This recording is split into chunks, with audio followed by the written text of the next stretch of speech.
कब लेके चलो मुझे। इतने भारी ठाकुर जी खा खा करके दाल भात ऐसे हो गए, लेकिन इतने भाव से जाते हैं और वो रथ में बैठ करके सबको टुकुर टुकुर देखते हुए जाते हैं। गुंडीचा कितना सुख देते हैं। एकमात्र पूरे ब्रह्मांड में एकमात्र श्री जगन्नाथ जी ऐसे ठाकुर हैं जो अपने मंदिर से बाहर निकल के वैष्णवों से मिलने आते हैं, और कोई ठाकुर नहीं आते। ऐसे प्रेम के साक्षात स्वरूप श्री जगन्नाथ जी।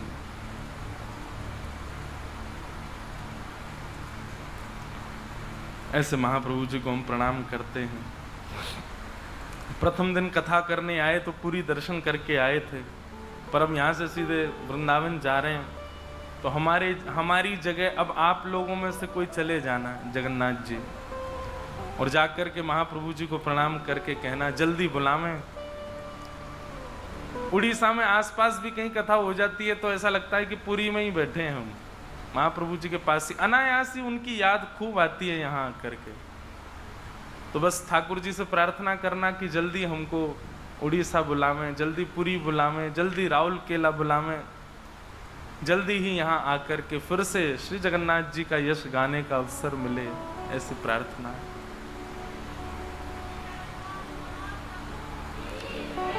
श्री जगन्नाथ महाप्रभु की। तो आओ क्रम थोड़ा देख लें।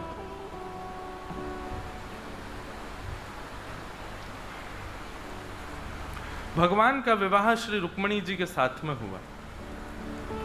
रुक्मिणी साक्षात लक्ष्मी है, तो प्रथम विवाह ठाकुर जी का रुक्मिणी जी के साथ में हुआ। रुक्मिणी जी से विवाह के पश्चात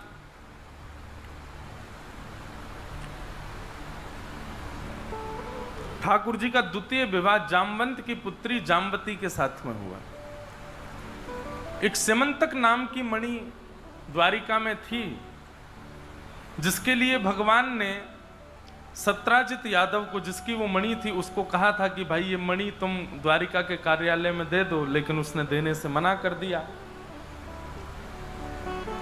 कुछ दिन बाद उसका भाई वो मणि पहन करके गया, लेकिन उस भाई को एक शेर ने मार करके मणि को अपने पास रख लिया। मणि को शेर को मार करके मणि भालू लेकर के चला गया, परंतु भाई इतने दिन तक लौट करके नहीं आया। तो सत्राजित यादव ने भगवान के ऊपर कलंक लगा दिया कि इन्होंने मणि मांगी थी, मैंने देने से मना कर दी, 3 दिन बाद मेरा भाई लापता हो गया, इन्होंने ही उसको अपने यहां रखा है।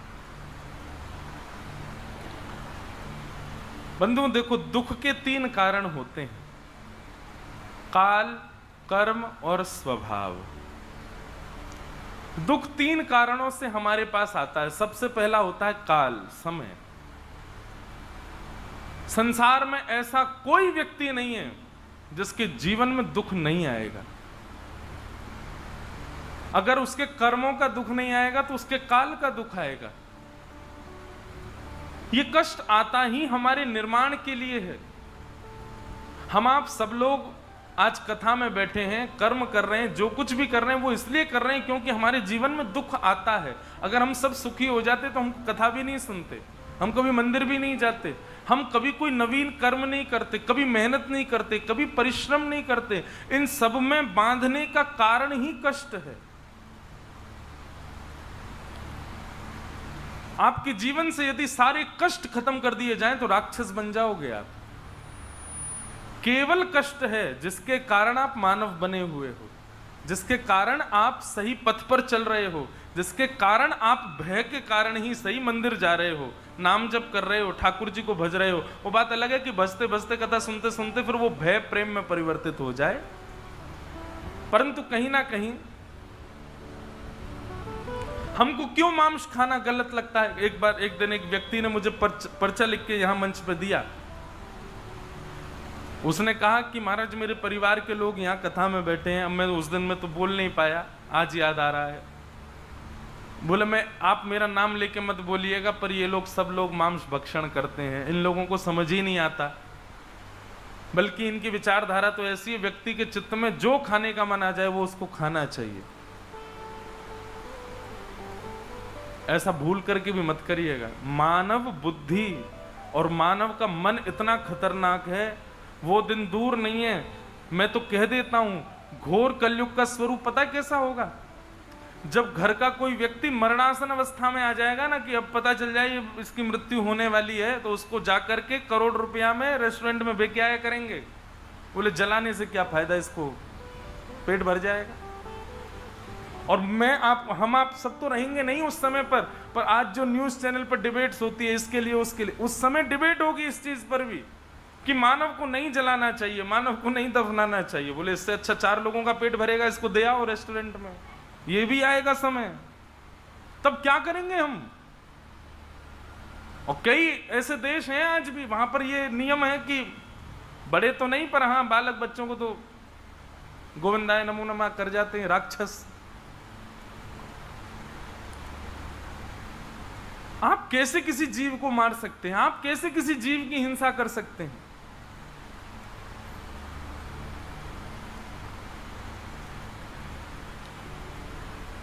मांस भक्षण ये कदापि अनुचित है। और क्षमा कीजिएगा मैं अगर गलत बोलूं तो मैं पहले ही क्षमा मांग लेता हूं, पर हमारे उड़ीसा के कई क्षेत्रों में और बंगाल में मछली को तो जल तोरई बोल देते हैं। बोले जल तोरई है महाराज, यार तो खा ही सके, जल की तोरई है। एक बार एक व्यक्ति मुझे मिला, वो मुझसे क्या बोलता है, बोले महाराज जी हम मच्छी खाते हैं। मैंने क्यों खाते हो? बोले हम नहीं खाएं तो हमारा समुद्र जो है पूरा दूषित हो जाएगा। मैंने कैसे?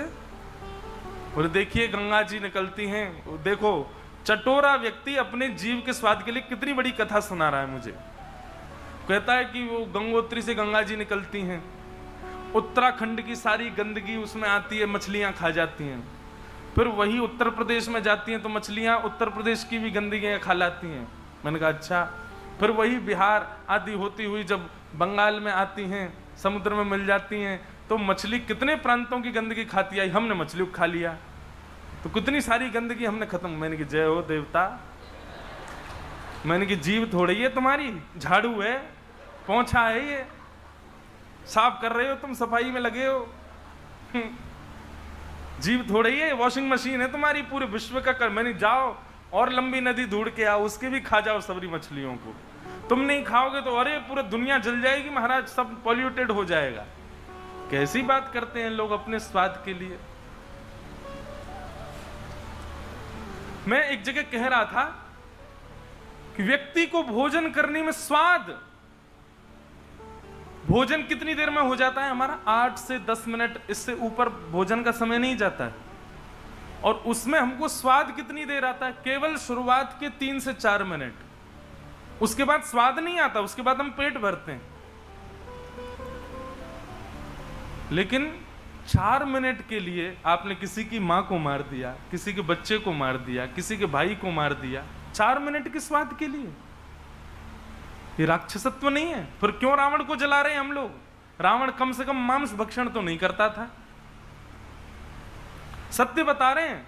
मुझसे एक बार किसी ने कहा कि सतयुग त्रेता द्वापर में राक्षसों के नाम है, कलयुग में राक्षस का नाम नहीं। मैंने कहा है ना, क्या ये सब जितने करोड़ों दिख रहे सब राक्षस हैं यहाँ पे मानव ही राक्षस है। और युगों में मानव राक्षस नहीं होते, मानव शुद्ध होते हैं, राक्षस 1-2 होते हैं, पर कलयुग में सब राक्षस हैं। कोई भक्ष खा के राक्षस बन गया है, कोई बुद्धि का राक्षस है, कोई मन से दूषित सोच करके राक्षस बन गया, कोई कर्मों में गलत करके राक्षस बन गया, सब राक्षस हैं। इसलिए भैया ये अवसर मिला है आपको। और एक बात बताएं, शास्त्रों में ऐसी आज्ञा लिखी है कि जो व्यक्ति मांस भक्षण करता है उसके हाथ का जल ठाकुर जी तो बहुत दूर की बात मान लीजिए, उसके पितृ भी कभी स्वीकार नहीं करते। बल्कि जब व्यक्ति मांस भक्षण करता है उसके पितृ यदि स्वर्ग में भी होते हैं ना, तो वहां से धक्का दे दिया जाता है। बोले जाओ तुम नरक के अधिकारी, देखो तुम्हारे वंश के क्या कर रहे हैं बालक। वो कहता महाराज मेरा क्या गलती? बोले तुम्हारी ये गलती कि तुम समझा के क्यों नहीं आए इन लोगों को, मांस भक्षण कर रहे हैं। और नरक में जब उनको भेज दिया जाता है तो जिन जिन जीवों को उसके बालकों ने खाया है वही जीव वहां पर विशाल रूप धारण करके उसके पितरों को खाते हैं। देख तेरा बालक ऐसे हमारे पैर खा रहा था, ऐसे हमारा हृदय खा रहा था, ऐसे हमारा मस्तिष्क खा रहा था, हम तुझे खाएंगे। वो पितृ उस समय इतने नाराज होते हैं, तब पितृ दोष आता है बालकों के ऊपर। कम से कम हमको तो बख्श दो, हम तो भजन करके अपने शुद्ध स्थान पर आ गए, कम से कम हमारे लिए तो गलत मत करो ऐसा। इसलिए भैया मेरी आपसे प्रार्थना है, कभी भी किसी जीव की हिंसा करके मत पाइए, कभी भी इस प्रकार का मांस भक्षण मत कीजिए अपने जीव के स्वाद के लिए। और तर्क वितर्क कुतर्क करने वाले तो अपने शरीर को, महाराज जी शरीर कैसे बनेगा और ये क्या, ये तो साइकिल है, खाएंगे तो ही चलेगा, जो होगा वो क्या, पता नहीं क्या क्या बात कहते हैं लोग। अब हमको इसमें ज्यादा कुछ नहीं कहना, बस इतना है, अगर आपका उद्देश्य श्री जगन्नाथ जी की प्राप्ति है तो अपने भोजन को शुद्ध करो। देखिए भोजन शुद्ध होगा ना, विचार अपने आप शुद्ध हो जाएंगे। एक व्यक्ति ने मुझसे कहा कि मेरा एक प्रेमी है, वो मांस तो खाता है महाराज जी, मदिरा तो पीता है, पर वैसे बहुत अच्छा है, वो स्वभाव का हृदय का बहुत अच्छा है, मैं क्या करूं। मैंने कहा ये तो वही मतलब हो गया कि उसने ब्याह तो मुझसे कर लिया पर प्रेम वो किसी और से करता है, वो चाहता किसी और को है। चल जाएगा ना काम, चलाना तो चला लो भाई।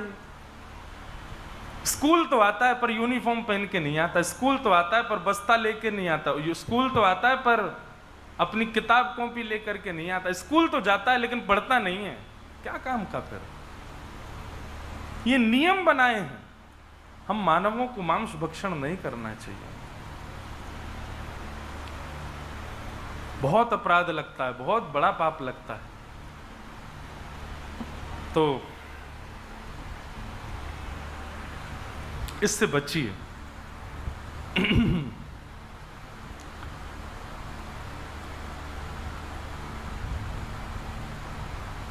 भगवान के ऊपर कलंक लगा दिया सत्यजीत यादव ने, और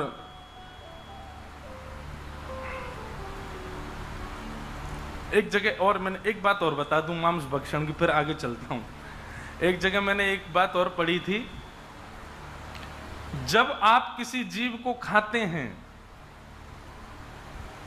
तो उसकी साइकिल कैसी होती है कि वही जीव जिसको आपने मार के खाया है, वो जीव पिछले जन्म में इंसान था और आप जानवर थे, उसने आपको खाया था। तो आप अब अपना बदला लेने के लिए अब आप इंसान बन के आए हो, और वही इंसान अब जानवर बन के अब आप उसको खा रहे हो। अब पता है इसमें मांस भक्षण करने वाले क्या कहेंगे, महाराज जी अगर हमने नहीं खाया तो हम अपना बदला कैसे लेंगे उससे। हमने नहीं खाया तो बदला कैसे होगा हमारा पूरा। इसलिए भैया इससे बचो, भोजन शुद्ध रखो।